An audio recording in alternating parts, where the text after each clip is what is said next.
Olá, amigo e seguidor. Seja bem-vindo à nossa live diária da Reflexão Matinal, onde eu convido você para irmos em direção ao nosso coração para lá, como jardineiros espirituais, elevar templos às nossas virtudes, fazendo-as crescer, florescer e frutificar, pois são elas que nos alimentam, que nos impulsionam nesta longa jornada em busca da felicidade. Jornada esta que não iniciou na atual encarnação, e também não vai chegar a termo agora, mas podemos dar um passo bastante significativo, porque a doutrina espírita nos coloca à disposição todo o conhecimento a respeito da realidade e da pátria espiritual, de onde nós viemos, para onde nós vamos e o que precisamos fazer para chegar a essa tão sonhada felicidade que parece areia ou água que escapa entre nossos dedos. E a nossa reflexão de hoje é da primeira epístola de Paulo aos Coríntios. Paulo diz o seguinte: mas a manifestação do Espírito é dada a cada um para o que for útil. Vou repetir. Mas a manifestação do Espírito é dada a cada um para o que for útil. Paulo está se referindo àquilo que mais nos chama a atenção na doutrina espírita, que é a mediunidade. E com a revivescência do cristianismo puro, nos agrupamentos do Espiritismo com Jesus, verifica-se idêntica preocupação, igual àquelas que torturavam os aprendizes do tempo apostólico, no que se refere à mediunidade. A maioria daqueles que chegam à doutrina espírita se inquietam pelo desenvolvimento imediato das faculdades mediúnicas incipientes. Em determinados centros de serviço, exige-se realizações superiores às possibilidades do que dispõe. Em outros, sonha-se com fenômenos de grande alcance. É que o problema, no entanto, não se resume à aquisição exterior, não. Para que a mediunidade seja utilizada de maneira correta,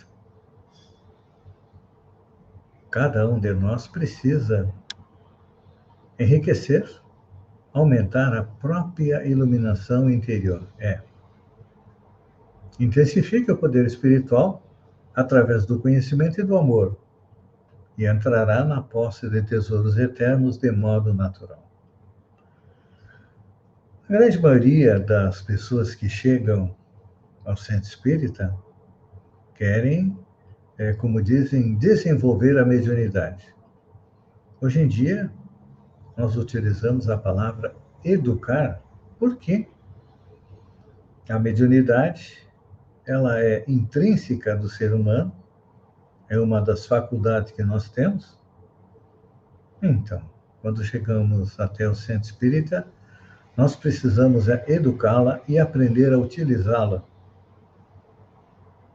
de maneira correta, a fim de que recebamos o quê?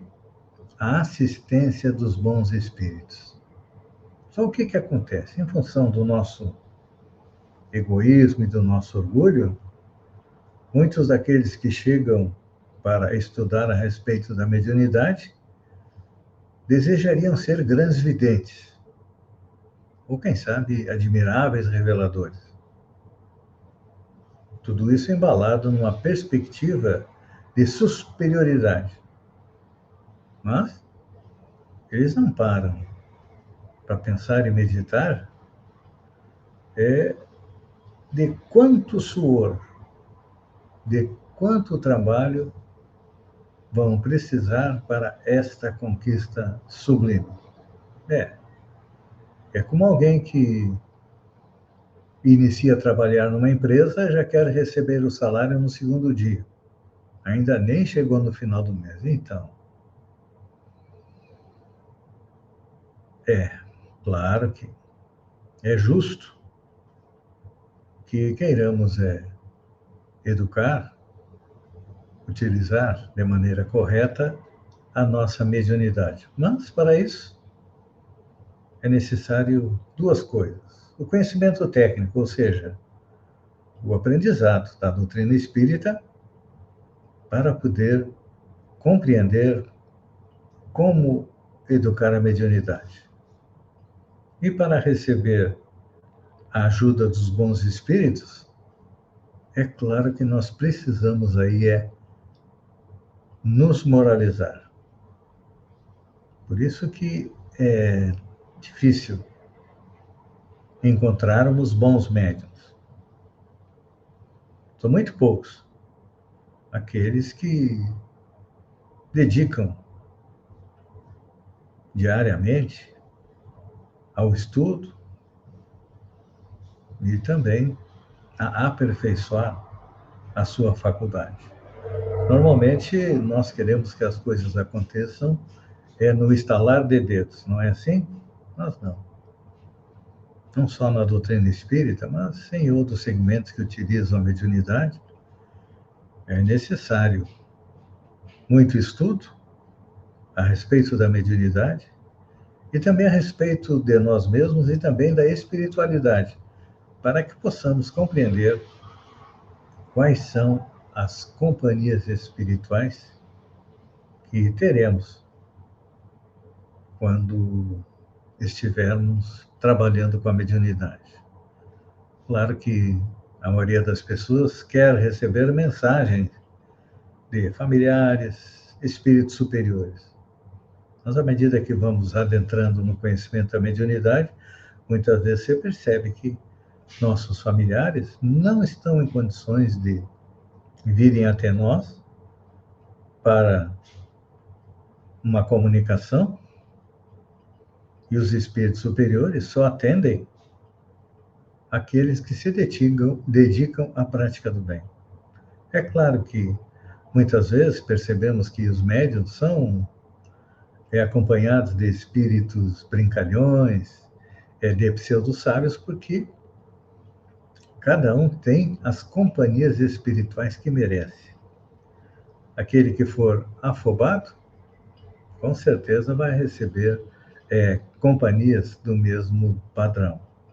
Mas aquele que se dedicar com afinco, com paciência, com serenidade, com o tempo, vai receber apoio e ajuda dos bons espíritos, apesar de que eu vejo a mediunidade como um canal onde nós podemos esclarecer e consolar aqueles espíritos que morreram, desencarnaram e não têm um conhecimento de como estão, do que fazem na pátria espiritual. Então, é necessário que eles sejam levados a uma mesa mediúnica para serem esclarecidos e encaminhados para locais onde vão se restabelecer e continuar na sua jornada. Porque como aqui na Terra, na espiritualidade, também temos cidades, postos de socorro, escolas, creches e locais de trabalho também.